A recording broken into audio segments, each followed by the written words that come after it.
Okay guys, happy trading. Jumpa lagi kita pada video kali ini untuk topik yang seterusnya, iaitu trend line. Ramai yang salah. So, untuk video kali ini kita akan belajar macam mana kita nak tanda trend line. Sebab apa tahu? Sebab dekat trend line ni, kalau kita tengok dekat trend line ni mudah je. Kalau kita tengok kat sini, dia punya ikon kat tepi ni, kita tengok kan, dia punya ikon ni kat tepi ni. Okay, tapi ramai yang tarik salah. Sebab apa? Sebab dia tarik trend line ni bukan untuk mendatar ya. Trend line ni bukan untuk tarik mendatar. Trend line ni kita akan tarik naik ke atas, iaitu menandakan trend naik, ataupun kita tarik ke bawah. Maksudnya trend line ni dia ada dua kaedah saja untuk tarik dia. So yang bawah ni jangan buat lah. Yang bawah ni salah. Salah ya. Ni betul. Ini betul. Tajuk kali ni memang best lah. So kalau kita tengok kat sini, kenapa dia punya kata, kita copy sikit. Okay, kita tengok kat sini. Okey. Kenapa trend line nampak cantik tapi trade tetap gagal? So kita nak tengoklah dia punya sebab apa tahu. Sebab apa dia jadi macam tu. Trend line ni ramai je orang pakai, tapi ramai orang yang tak tahu macam mana kaedah nak tarik. So ramai trader FCPO dia pandai tarik, pandai lukis trend line. Tapi yang peliknya tu, lagi cantik trend line tu, lagi kerap market tu tembus. So dalam video kali ni saya akan terangkan cara kita nak guna trend line dengan betul, dan juga kita nak tengok kenapa ramai trader sebenarnya dia salah tarik daripada awal. So kita nak tengoklah. Okey, so apa benda yang kita kena tahu lagi berkenaan dengan trend line? Okey. Untuk trend line ni kita kena tahu tau. Kena tahu apa benda lagi trend line ni. Okey. So trend line ni kalau kita nak tengok kat sini, trend line ni dia adalah, kita tak boleh nak paksa market. Kita tak boleh nak paksa market untuk mengikut trend line kita. Ramai trader kat sini dia seolah-olah memaksa trend line tu tadi, market tu nak ikut dia punya trend line. Dia nak ikut apa yang ditanda. So trend line ni dia adalah cumalah alat macam mana, dia alat yang untuk kita nak lihat dia punya kecenderungan pasaran tadi. Kalau kita tengok kat sini ya, saya labelkan sikit. Dia adalah alat untuk kita nak baca kecenderungan. Kecenderungan ni bermaksud trend lah. Trend atas ke, trend turun ke. Macam saya cerita mula-mula tadi kan. So masalah dia berlaku kat sini, dia tiga perkara yang biasanya berlaku. Antara salah satunya, kalau kita tengok kat sini, salah satunya yang berlaku, kalau kita tengok kat sini, dia adalah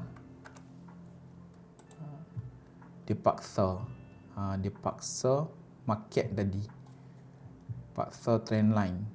Lepas tu dia lukis trend line ni mengikut kepada dia punya kehendak.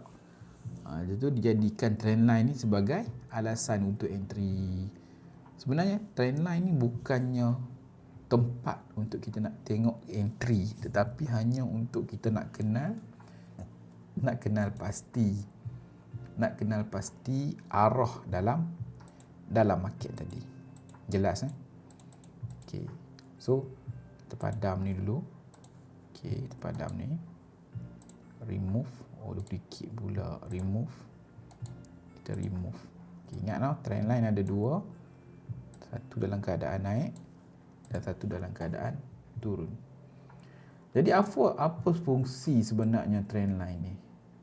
Apa fungsi trend line? Kalau kita tengok kat sini, fungsi trendline yang sebenarnya kalau kita tengok kat sini. Okey, fungsi trendline ni adalah untuk kita nak lihat dia punya arah dan juga momentum pergerakan harga tersebut. Pergerakan harga bagi satu-satu market tersebut. Jadi bila kita gunakan trendline ni, dia akan bantu kita lah. Dia akan bantu kita. Kita kalau tengok kat sini, okey, dia akan bantu kita untuk daripada aspek teknikal. Dia akan bantu kita dalam aspek teknikal. Kalau tengok ni, teknikal bermakna dia nak bagi kita, kalau kita tengok kan, digunakan untuk kenal arah pergerakan. Yang pertama, untuk kenal arah pergerakan. Okey, yang kedua, trendline ni juga digunakan untuk lihat kekuatan trend. Dalam masa yang sama kita nak tengok kekuatan trend. Yang ketiga, trendline ni dia bantu kita sama ada trend masih sihat ataupun tidak. Makna apabila price tu dah mula bermain di sekitar trendline tu, price tu terlalu banyak bermain di sekitar trendline, itu adalah petanda yang trend akan mula bocor. So last kali kita kena jelas, trendline adalah bukan signal, ia adalah kontek. Kontek ni hanya panduan. Ini adalah benda yang penting untuk kita perlu ketahui dalam fungsi tadi. Jadi, apa yang biasanya berlaku untuk kawan-kawan trader kita yang baru dalam trading ni? Jom kita kena pasti dulu. Okey. Antara kesilapan yang paling biasanya lah trendline ni, dia guna trendline ni, dia nak paksa. Dia paksa trendline tu untuk follow trendline dia. Itu kesilapan yang pertama. So kesilapan ni dia paksa.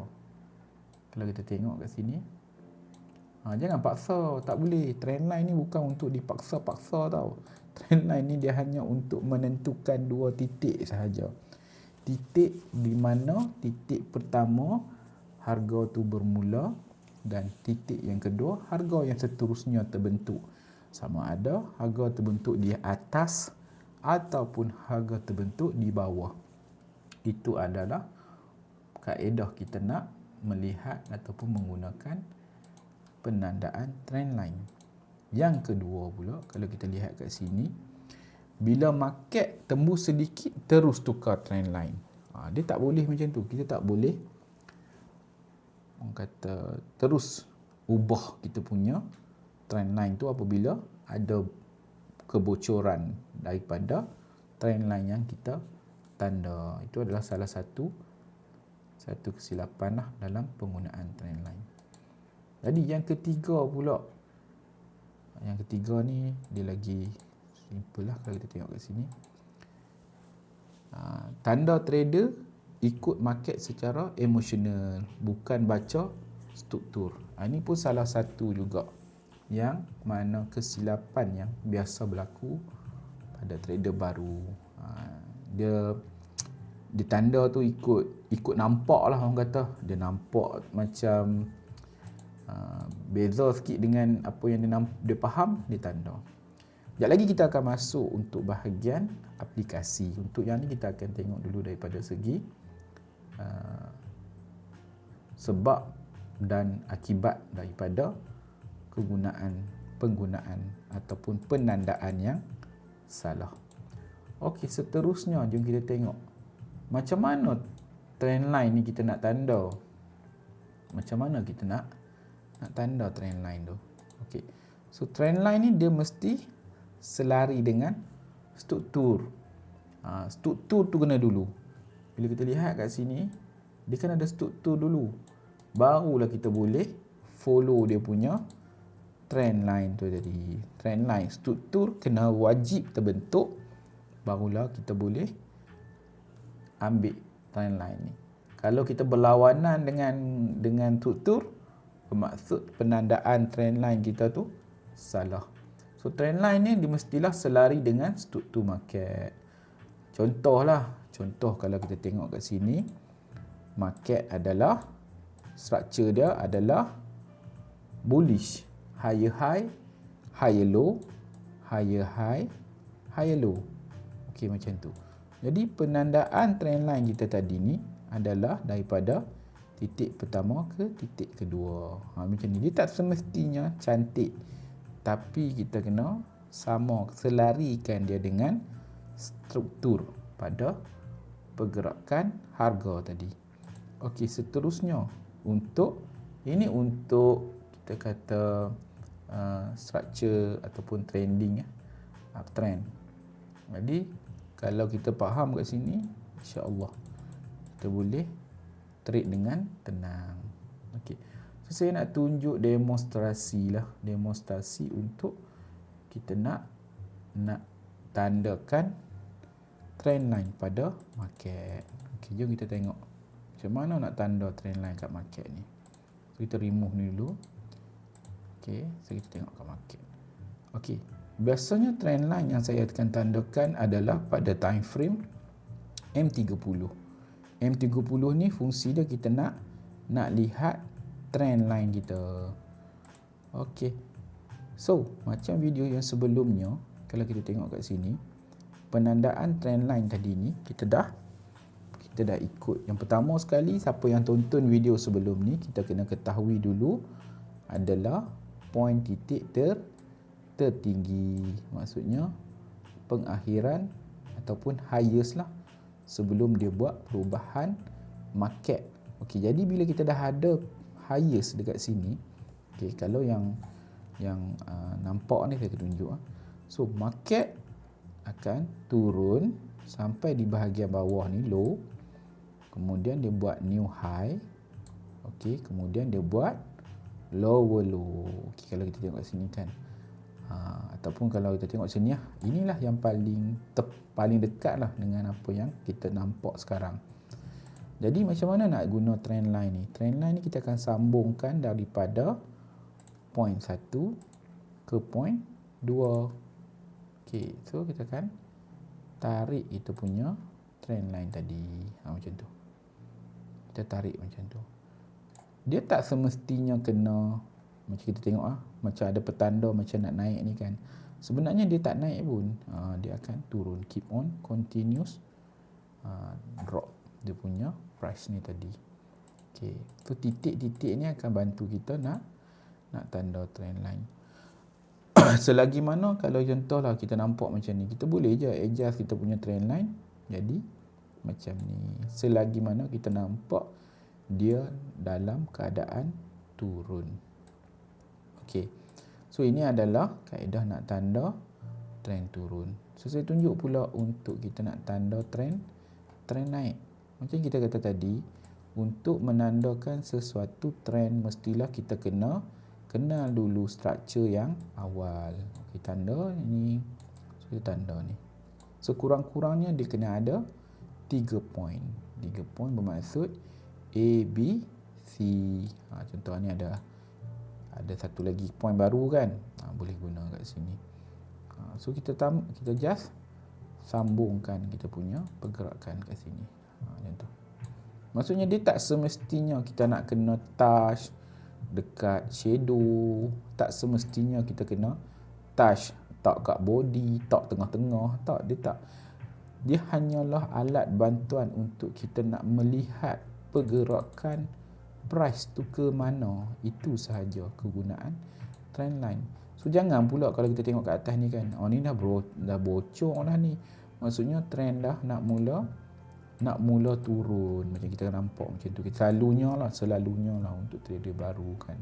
Sebenarnya tak, fungsi dia bukan macam tu. Fungsi dia hanyalah alat untuk sokongan selagi mana dia tak membuat pergerakan yang kebocoran yang jelas. Kita tengok kat sini kan. Bila dia dah break up, kemudian dia buat pergerakan trend baru ke bawah. Maksudnya dia kena jelas lah. Takat keluar sikit daripada trend line, kita dah anggap dia akan dia akan keluar. Jadi selagi mana dia tak buat new highest yang gagal breakout, selagi itulah dia takkan buat perubahan trend. Macam sini kita tengok. Dia dah buat A, new A, B dan C.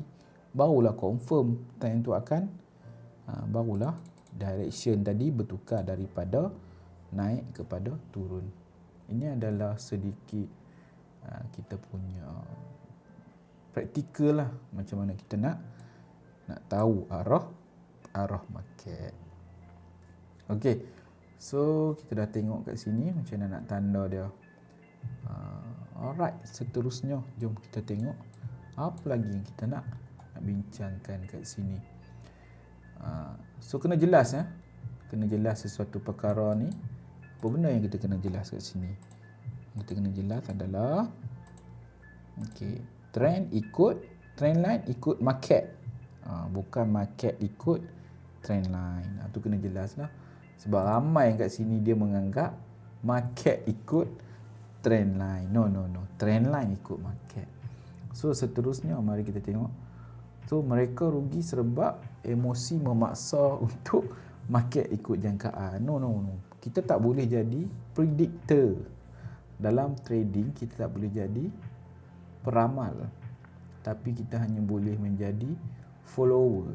Maksudnya kepada pergerakan-pergerakan yang dah pun pasti. Kita hanya follow kat situ saja. Trendline ni buat kita sabar untuk bukan lebih gopoh nak buat trading. So kita kena jelas lah. Okey. Seterusnya jom kita tengok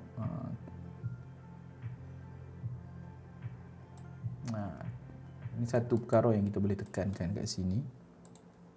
Okey, kita nak tekankan sesuatu, mungkin boleh guna. Kalau perlu paksa itu bukan trend. Kena jelas lah. Kalau kita kena paksa dia tu, dia bukan trend.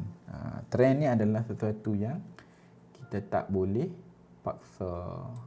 Gunakan trend line untuk faham market, bukannya nak cari kepastian yang palsu. So kena jelas. Trend ni lagi satu, bila jelas trend line tu, kita punya keputusan dalam trading akan jadi lebih smooth. Lebih smooth. Kita tengok kat sini. Dia kena jadi lagi smooth. Kita punya orang kata trading. So, apa yang kita akan bincangkan lagi selepas ni? So, dalam video seterusnya nanti, saya akan share pula macam mana, apa benda yang kita nak belajar nanti. Okey, saya akan sharekan dalam video seterusnya.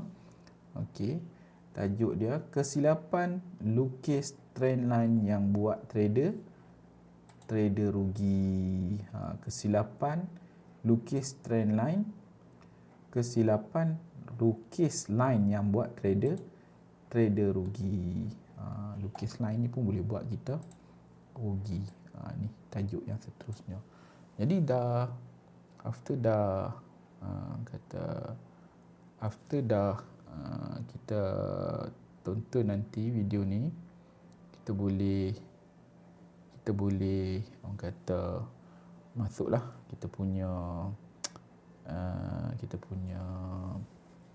follow dekat bio tu, nanti boleh klik link kat bio. Kalau yang belum follow, kalau yang dah follow, jangan lupalah untuk like, komen. Like pun okey dah, sebagai tanda kita punya dah orang kata dah tonton video ni. Tu fungsi dia. Bila kita dah tonton, kita tekan like. At least bila kita nak sambung the next video tu, kita tahu, hari tu dah tengok dah ada like dah kat sini. Jadi kita tahu lah video tu kita dah tonton. Tapi kalau video yang baru tu kita tak like lagi, tu maksudnya kita belum tonton lah. Tu kegunaan dia, cara nak marking. Okay, so jangan lompat silibus. Belajar ikut step by step. Make sure follow dia punya tajuk supaya kita tak tercicir. Jadi sampai sini dululah video kali ini. Okay, wabillahi taufik wa hidayah. Wassalamualaikum warahmatullahi wabarakatuh.